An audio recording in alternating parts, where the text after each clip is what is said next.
নাগালেণ্ডত বিকিবলৈ যোৱা এটা কুকুৰৰ মূল্য হ'ল ৬,০০০ টকা, কিন্তু অসমত মানুহ বিক্ৰী হৈছে ১২৫০ টকাত আৰু অসমত মানুহ বিক্ৰী হৈছে ১৫০০ টকাত। দাদাই কেতিয়া কোনো কাৰণত হিন্দু মুছলমান আপোনাৰ কৈ পোৱা নাছিলে। এওঁলোকে হিন্দু মুছলমান নকৰিলে মানে দিন হ'লে ৰাতি নোপোৱা, ৰাতি হ'লে দিন নহয়। এতিয়া নুনু মহন্ত বা বাঁহী মহন্ত, আপুনি মোতকৈ বেছি ভালকৈ ক'ব। হিমন্ত বিশ্ব শৰ্মাই মোক পইচা নিদিয়ে, কটিত লাট দি থাকে।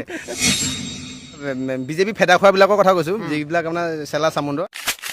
মিঠাতেল দিব বোলে, মানে ইমান বছৰে থু দি মাৰিলে, অহা বছৰৰ পৰা মিঠাতেল দি মাৰিব। মুখ্যমন্ত্ৰী মোৰ লগত আছে।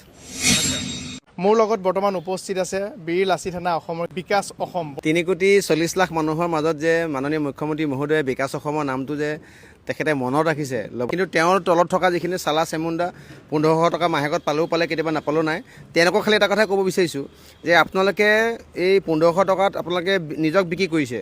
আজি ভালদৰে যদি আপুনি ভালকৈ চায়, নাগালেণ্ডত বিকিবলৈ যোৱা এটা কুকুৰৰ মূল্য হ'ল ৬,০০০ টকা, কিন্তু অসমত মানুহ বিক্ৰী হৈছে ১২৫০ টকাত আৰু অসমত মানুহ বিক্ৰী হৈছে ১৫০০ টকাত। নাগালেণ্ডত এটা কুকুৰৰ দামেই হ'ল ৬,০০০ টকা। বাকী মই আপোনাক বেছি কথা কৈ নাথাকোঁ মানে এতিয়া, গম পাইছেনে? নাগালেণ্ডৰ কুকুৰা আমাৰ ইয়াতকৈ বেছি মূল্য। ইয়াত আকৌ ১২৫০ টকাত মানুহ বিক্ৰী হৈছে, ১৫০০ টকাত মানুহ বিক্ৰী হৈছে, মাজনী মামনি আঁচনিৰ নামত বিক্ৰী হৈছে। জুবিন দাই যদি ন্যায় নাপায়, ন্যায় নামৰ শব্দটো অভিধানৰ পৰা সংবিধানৰ পৰা উলিয়াই দিয়ক, আঁতৰাই দিয়ক।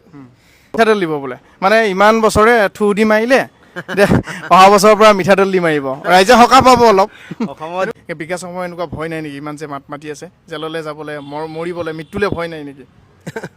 মুখ্যমন্ত্ৰী মোৰ লগত আছে। আচ্ছা, হিমন্ত বিশ্ব শৰ্মা মোৰ লগত নাই, মুখ্যমন্ত্ৰী মোৰ লগত আছে। মুখ্যমন্ত্ৰী মানে সকলোৱে মুখ্যমন্ত্ৰী। কংগ্ৰেছ বিজেপি অসমৰ ৩,৪০,০০,০০০ মানুহৰ মুখ্যমন্ত্ৰী। সেই মুখ্যমন্ত্ৰী যে মোৰ লগত আছে, হিমন্ত বিশ্ব শৰ্মা মোৰ লগত নাই।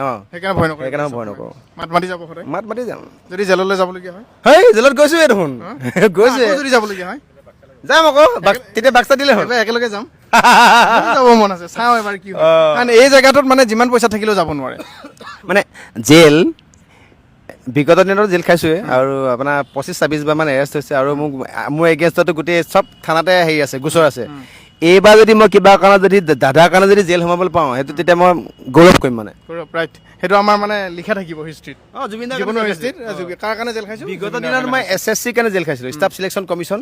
এইখন চৰকাৰে বহিৰাগত ব্যক্তিক ৰঙা দলিচে পাই দিছে, ভুৱা চাৰ্টিফিকেট, পেন কাৰ্ড, আধাৰ কাৰ্ড, আপোনাৰ OBC কাৰ্ড বনাই পিনে তেওঁলোকে অসমৰ কাৰণে থকা মানে ছাত্ৰ ছাত্ৰীৰ মাথাত মূৰত মাধৰ মাৰি অসমৰ কাৰণে ৰিজাৰ্ভ পোষ্টবিলাক তেওঁলোকে চাকৰি এপ্লাই কৰিছে। সেইকাৰণে সিহঁতক একদম লাইন পাতি একদম বিহাৰী বঙালী গোটেই বহিৰাগত মানুহখিনিক আঁঠুকাই পিটিছিলোঁ।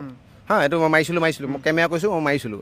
আৰু সেইখিনি বিহাৰী বঙালী আমাৰ অসমৰ বিহাৰী বঙালীখিনি নহয়, সেইখিনি বিহাৰী বঙালী আমাৰ অসমৰ বিহাৰী বঙালীয়ে বেয়া পায়। আমাক ইয়াৰ অসমৰ বিহাৰী বঙালীয়ে কৈছে যে দাদা, সিহঁতে আমাৰ ইয়াত মানুহবিলাকে ধুনীয়া অসমীয়া কয় ন, সিহঁতে আমাৰ অসমীয়া হৈ গৈছে, যে দাদা এইটো ঝা আহিছে, এইটো পাণ্ডে আহিছে, চৰকাৰ আহিছে, দে আহিছে, এইচব মানুহ যদি আহে, আমি অসমৰ মানুহখিনিয়ে অসমৰ বিহাৰী বঙালী যিখিনি মানুহ এতিয়া অসমীয়া হৈ গ'ল, সিহঁতে চাকৰি নাপাব। আমাক সিহঁতে ইনফৰ্ম কৰিলে অসমৰ যিখিনি মানুহ, তাৰপিছত আমি গৈ পেলাই পিটন দিছিলোঁ, তাৰ কাৰণে জেল খালোঁ। দাঁতত যদি তেজ লাগে, কেঁচা মাংস খোৱা বাঘৰ, সি কেতিয়াও কোনো কাৰণত মানে ঘাঁহ নাখায় আৰু।